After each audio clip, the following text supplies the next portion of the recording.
A coin spins on a marble counter in a museum case, wobbling, catching the light, and on its face Jupiter still holds his thunderbolt, 2,000 years after the hand that minted it turned to dust.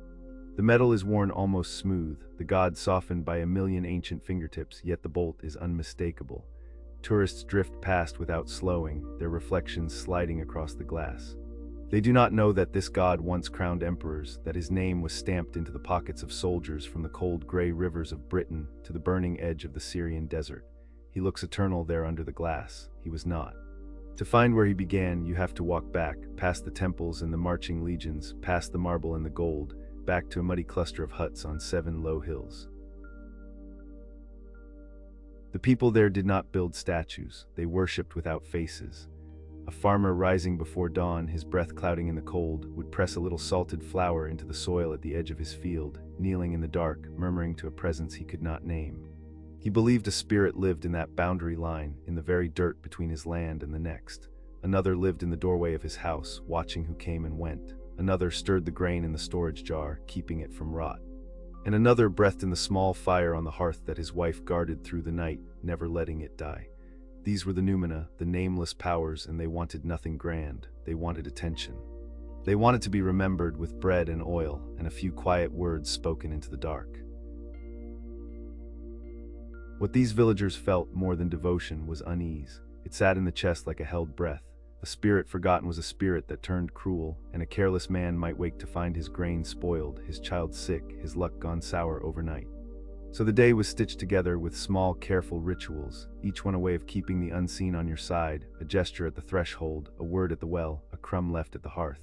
There was no story behind any of it. No god fell in love or waged war or fathered a hero. The hearth flame was simply the hearth flame, holy because it kept you alive through the long, biting winter. These farmers did not imagine their powers as people. The powers had no shape at all, and a thing with no shape cannot be carved, cannot be shared, and cannot be lent to a neighbor down the road. That was the deepest belief of the early Romans, though none of them would ever have spoken it aloud, because it was too obvious to need saying. A god belonged to one hearth. Your fire was not your neighbor's fire, and could never be. The spirit of your boundary stone was yours alone, rooted in your own soil, and it would have seemed absurd, even dangerous, to hand it a human face and set it loose to wander into other people's lives. The powers were intimate. They were local, they smelled of your own smoke and your own earth, and they could not be reshaped. A people who believe that about their gods believe something quiet about themselves too. They believe they are small. They believe they belong to their own muddy hills and nowhere else in the wide world. Then came the neighbors. To the north lived the Etruscans, a sophisticated people with painted tombs and a solemn priesthood that read the future in the wet, glistening livers of sacrificed sheep. They built in stone while Rome still built in mud. To the south sailed the Greeks, their ships crowding the harbors, trading along the sun-warmed coast, bringing wine and painted pottery, and something far more intoxicating than either. They brought gods with names, gods who argued and schemed and seduced, who had mothers and grudges and golden palaces on a mountaintop wreathed in cloud. A Roman trader standing in a Greek colony would have stared up at a marble Zeus, broad-shouldered and bearded, arm flung back to hurl his bolt, and felt something shift under his feet. Here was a power you could look in the eye. The Etruscans gave Rome its first true temples, raised on high stone platforms, and its first divine triad, 3 great gods housed together on the Capitoline Hill above the city. The Greeks gave Rome the deeper gift, the one that would change everything, a way of telling stories about the divine, a way of giving the unseen a biography. Slowly, over generations, the nameless powers of the hearth began to acquire features, like faces emerging from fog. The faceless spirit of the sky grew a beard and a throne and a name, and answered now to Jupiter. The old guardian of the storehouse, a humble grain spirit called Saturn, was handed the dark biography of the Greek titan Kronos, a fallen king who had once devoured his own children to keep his crown. The Romans were not inventing, they were borrowing, fitting their quiet local powers into costumes sewn by other hands. This was no accident, no slow drift of fashion, and this is the part that should astonish you. Rome made the borrowing official, a matter of state. When the city faced famine or plague or an enemy massing at the gates, its leaders would gather and consult sacred books kept under guard, and decide, by solemn vote and decree, to bring a foreign god inside the walls. They imported the Greek healer Apollo to stop a pestilence rotting through the streets. They sent a delegation across the sea to fetch a black meteorite, the very body of a mother goddess from the distant hills of what is now Turkey, and carried the rough stone into Rome in a sacred parade, crowds lining the road. Other nations conquered gods and smashed their altars to rubble. Rome did the opposite. It adopted them, fed them, housed them, and asked them to stay. Here is the moment everything turned, the hinge of the whole story. In a single deliberate act, the Romans wedded their pantheon to the Greek one wholesale, matching face to face. Jupiter is Zeus now. Juno is Hera, Minerva is Athena, Neptune is Poseidon, Venus is Aphrodite. Each old power slipped into a foreign skin. The old hearth spirits, formless for centuries, are bound by decree into the bodies and the dramas of foreign gods, given loves and wars and family quarrels that were never theirs. A people who once believed a god could not be shared has just declared that its gods are the same as everyone's, only better, only Roman. The boundary stone has been pulled up out of the field. The fire has been carried out of the house and set blazing on a public altar for the whole world to see and to envy. Why would a proud city do this, strip its sacred powers and dress them in another nation's clothes? Because Rome was ashamed of being young.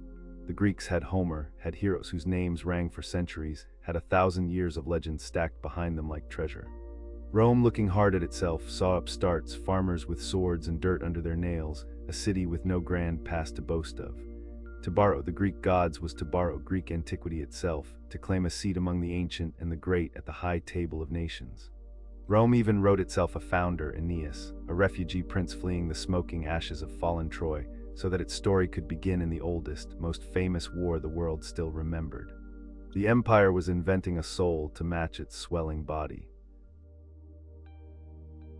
For a long time it worked, and worked beautifully. The temples multiplied across the hills, their columns rising white against the sky. The festivals filled the calendar until barely a week passed without one.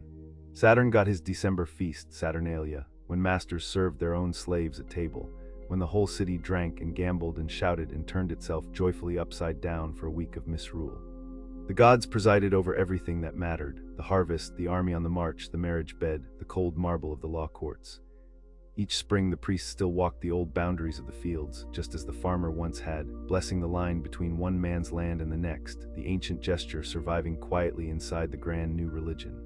Rome had built a vast household of gods, and for a while the household held.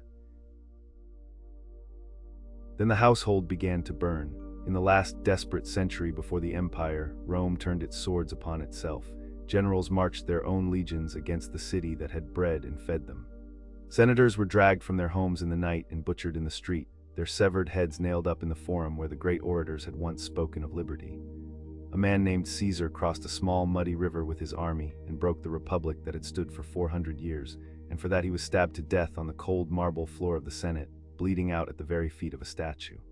The old rites went on through it all. The priests still bent over the livers of sheep, searching for signs, and the gods saved no one. Picture the city in those years. Smoke hangs low over the forum, gray and greasy. The temples stand open, their altars heaped high with offerings, fat and incense burning, and still the proscription lists go up on the walls each morning, still fresh bodies pile in the gutters. Men pray to Jupiter for peace at dusk and wake to find their neighbors murdered on the doorstep. The gods who were supposed to guard the boundary, the hearth, the law, have gone silent behind their painted marble eyes. The whole imported pantheon, all those carefully borrowed faces, seems suddenly to be exactly that, borrowed hollow, a costume draped on a corpse. Rome has conquered the entire known world and yet cannot stop killing itself, and no number of sacrifices, no rivers of bull's blood can buy back a single quiet night. This is the low point. The faith of a whole people lies broken and trampled in the street. Out of that wreckage came a strange and final answer, one no farmer on the 7 hills could ever have dreamed. If the old gods could not hold Rome together, then perhaps a new kind of god could, a god you could see and touch and follow. When the long wars at last burned themselves out, one man stood alone over the ruins, the last survivor of the slaughter, and he understood something the priests had missed. That the exhausted people needed something visible to worship, something present and breathing among them. After his death, he was declared a god by decree, and a temple rose in his name. His heir took the title Augustus, half a name and half a prayer, a word that meant sacred, and ruled openly as the son of a god. The emperor became the new hearth fire of the whole empire, the living center that every distant province could turn its face toward. So the pantheon completed itself at the last with men. Emperors were deified by the Senate after death, their carved images set among Jupiter and Mars and Venus in the temples, their birthdays marked with sacrifice and feasting across the provinces. A soldier shivering on the frozen northern wall and a merchant sweating in the desert prayed to the same divine emperor and the same divine Jupiter, and that shared worship was the thread that stitched 1,000 scattered peoples into one. The gods who began as nameless flickers on a single farmer's hearth now traveled the long stone roads in marble and bronze, riding in the baggage of the legions. Their temples rose in Gaul, in Egypt, in the soft green hills of Britain at the edge of the world. The fire that could not be shared was now the fire of the world.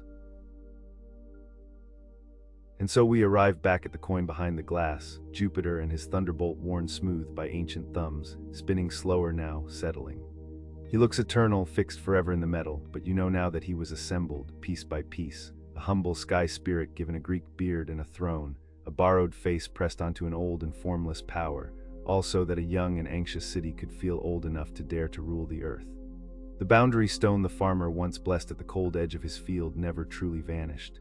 It was carried up from the dirt, washed and dressed in marble, and set at the edge of an empire instead. Rome did not find its gods.